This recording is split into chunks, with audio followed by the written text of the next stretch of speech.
Hello everyone, xForts here, and welcome to JoJolion Chapter 94 Review and Discussion, the first chapter of the new year, and as always, let's hope for another amazing year full of JoJolion and just great things for this part. Especially considering where we are in the story right now, only 3 hours away from the harvest, I am really excited to see where this part will be by the end of the year. Who knows, maybe it will even be over. Although probably not. JoJolion is going to be the infinite part that perpetually goes on. We'll be in chapter 249.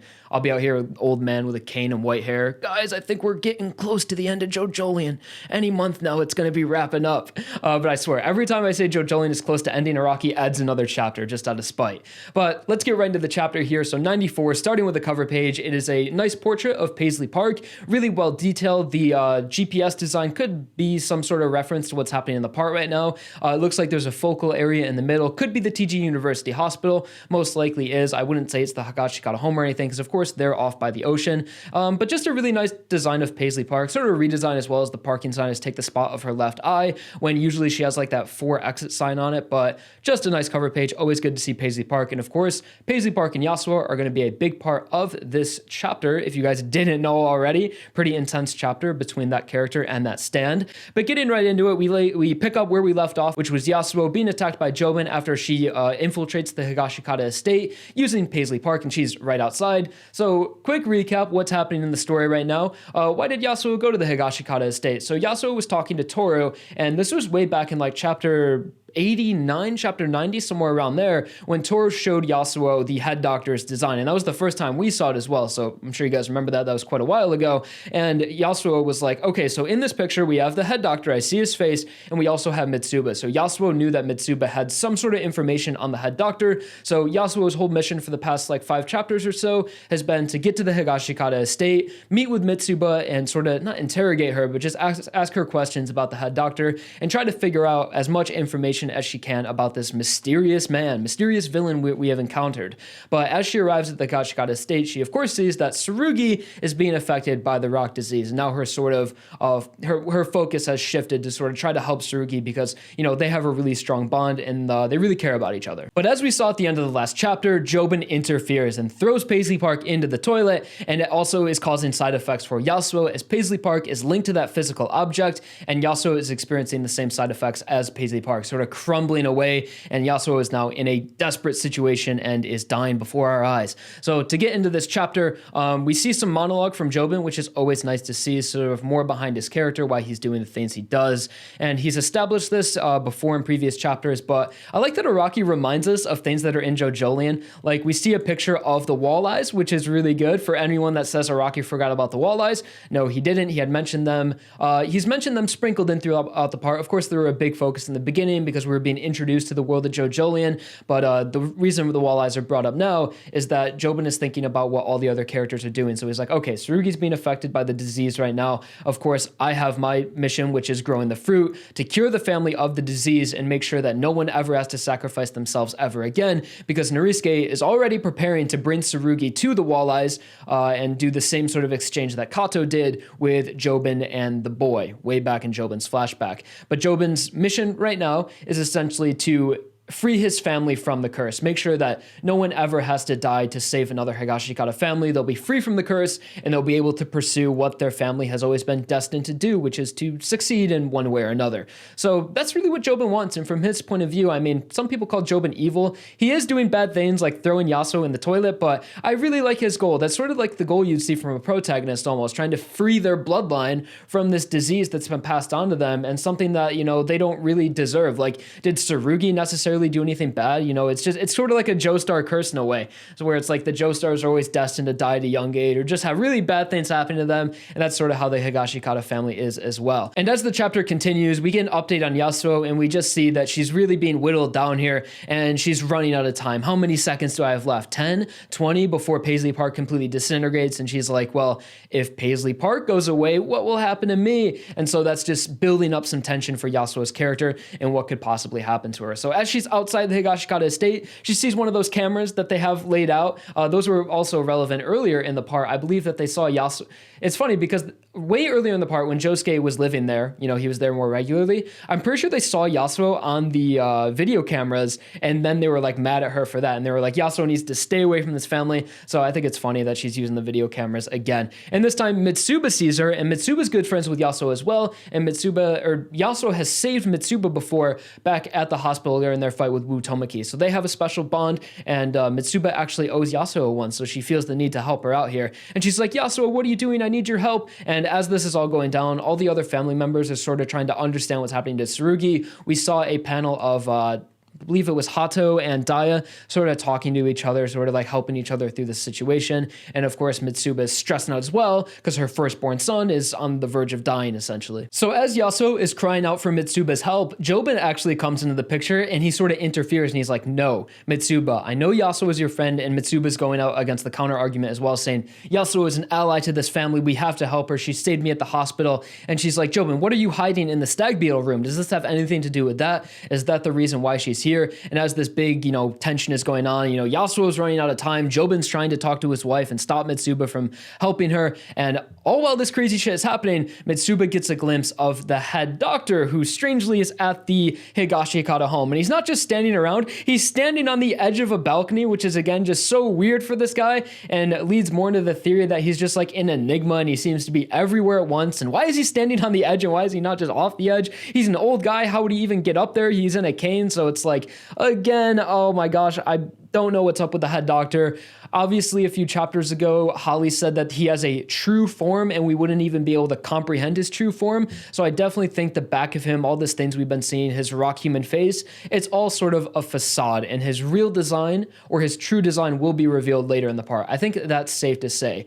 There's really nothing compelling about his design as of right now. He just looks like sort of an evil old guy. I mean, not even evil necessarily, just like an old rock human. So I definitely think we'll be seeing a design change, or his design will change into maybe someone we've already seen throughout the part. And Mitsuba has, of course, already had an interaction with the head doctor. When she was out cooking outside, the head doctor appeared, and when she saw him, bad things started to happen. The disasters started crashing into her. So her experience just immediately puts her into fear, and she remembers that every time I see the back of the head doctor, bad things start to happen. And she's sort of contemplating everything, and she's so paralyzed by fear and what the head doctor could possibly do to her that she decides not to save Yasuo. So Mitsuba turns her back on Yasuo and is going to let her die out of fear of what the head doctor could do to her, and not only her, but also her family. She says, I won't let anything else bad happen. So instead of deciding to save Yasuo and do something proactive, she decides to do nothing, because every time you try to do something when the head doctor is around you, bad things will crash into you. So I'm not 100% sure on what Mitsuba's motivation here. It could be like a split of that.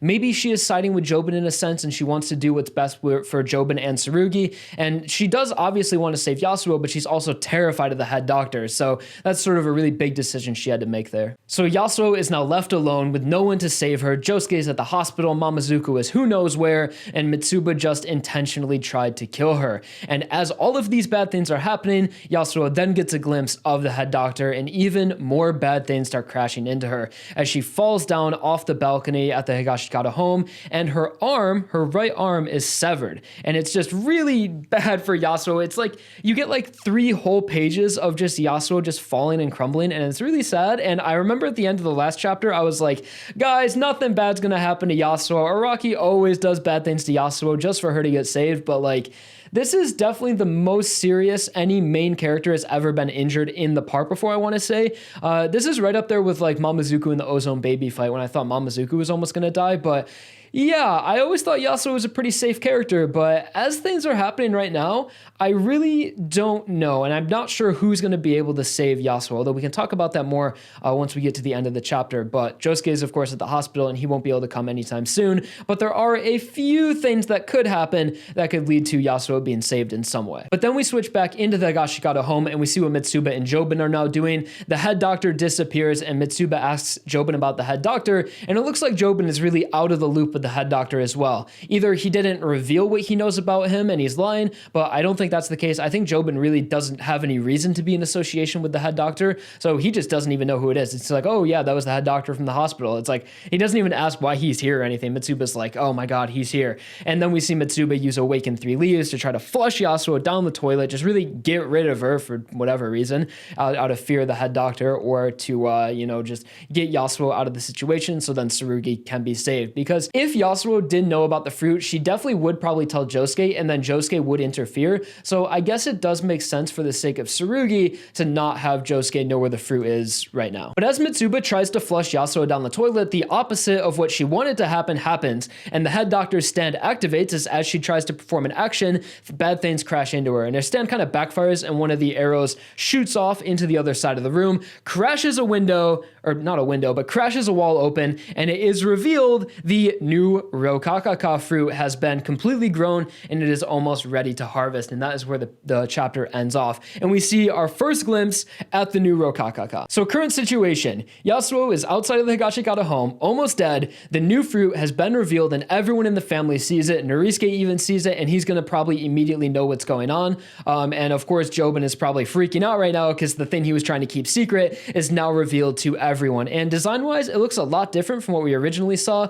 We saw a glimpse of the new Rokakaka way back in the Josefume Kira flashback, and it looked like a normal Rokakaka, but again, that was before it was fully ripened and ready to harvest. And these guys are about ready to harvest. And speaking of harvest, let's talk about that. So at the beginning of this chapter, we were 3 hours away from the harvest. And if you guys remember way back, like chapter 88 or 89 a while ago, when we had that flash forward of Norisuke dead in the body bag, or presumed dead, that was 13 minutes before the harvest. And we even got some panels in that scene where like everyone in the Higashikata family was like really neutral and not on edge at all and just talking like they normally would. So in the span of 3 hours, we're going to go from this, everyone freaking out, the fruit being revealed, to everyone being calm and everything being normal again. I don't know exactly how all of that is going to transpire in 3 hours, but one thing that's good to mention is that there was always the theory that Norisuke in the body bag may not have been Norisuke. Maybe it was Tsurugi using Paper Moon Cane in some way, and it looks like that is pretty much what's going to happen,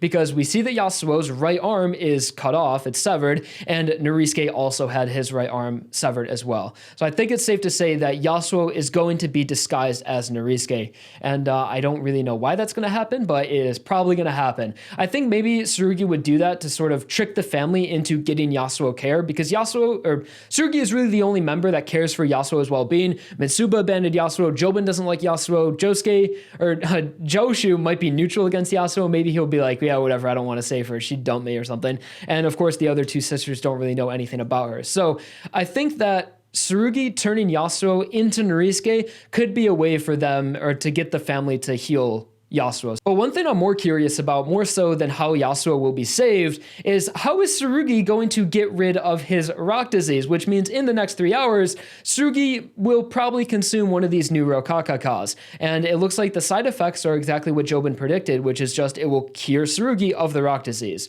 So there's a lot of theorizing that can be done and what is going to lead up to these 3 hours, but a couple things we know for sure.